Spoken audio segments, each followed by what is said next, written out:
तो गाय को माता क्यों कहा जाता है? सामान्य जानवरों से कुछ विशेषता होगी तब तो गाय को माता कहा गया। और मैं क्या कह रहा हूं? मैं कह रहा हूं कि गाय को खिलाइए गेहूं, फिर वो बाहर निकलेगा, गोबर से उसे धुलिए, उसकी रोटियां खाइए। ये मैंने बड़े बड़े संतों से सुना है और मैंने खुद वो रोटियां खाई हैं। सुन तो लीजिए, आज ये प्रमाणित हो चुका है कि स्त्री और पुरुष के मिलने से बच्चे पैदा होते हैं, गाय का गोबर खाने से बच्चे पैदा नहीं होते हैं। कि आपकी ज्यादातर बातें ऐसे लगती है कि चुटकुले सुना रहे हैं आप, तो आप चुटकुले ही सुनाइए, समाज को भ्रमित मत कीजिए। क्योंकि आप 21वीं सदी में जी रहे हैं। आप यहाँ कैसे आए? रथ से आए महाराज, या फिर कारवार से आए हैं? तो टेक्नोलॉजी का इस्तेमाल कर रहे हैं ना। आप बातें कर रहे हैं 5000 साल पहले की, द्वापर की, त्रेता की। हम सब लोगों ने पढ़ा है, हम भी हिंदू हैं, ठीक है। मैं ब्राह्मण आदमी हूँ, मैंने भी संस्कृत पढ़ी है। आप बातें करते हैं 5000 साल पहले की और चीजें इस्तेमाल। आपने घड़ी कौन सी कंपनी की पहनी है महाराज? हमें जो दे देते दिया जाता है महाराज, तो पहन लेते हैं। अगेंस्ट क्यों बोलते हैं आप? मेडिकल साइंस के अगेंस्ट बोल रहे हैं। आपने सिस्टम ही बदल दिया पूरा कि भाई गाय के गोबर खाने से बच्चा पैदा हो जाएगा या अभी मजा आएगा ना भिड़ो।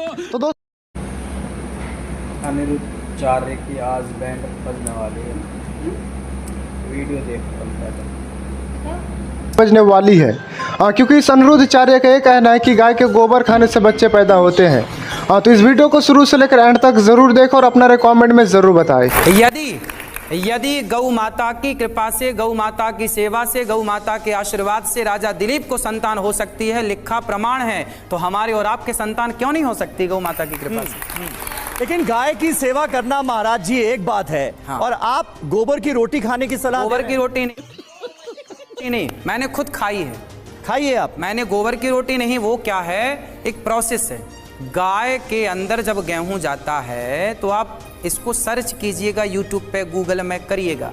उस गाय के अंदर जब वो गोबर जाता है और जब वो गोबर गाय के अंदर गेहूं जाता है और वो गोबर के द्वारा बाहर आता है, उसके जो सामान्य गेहूं है और उस गेहूं को आप देखेंगे तो दोनों में अंतर होता है ना।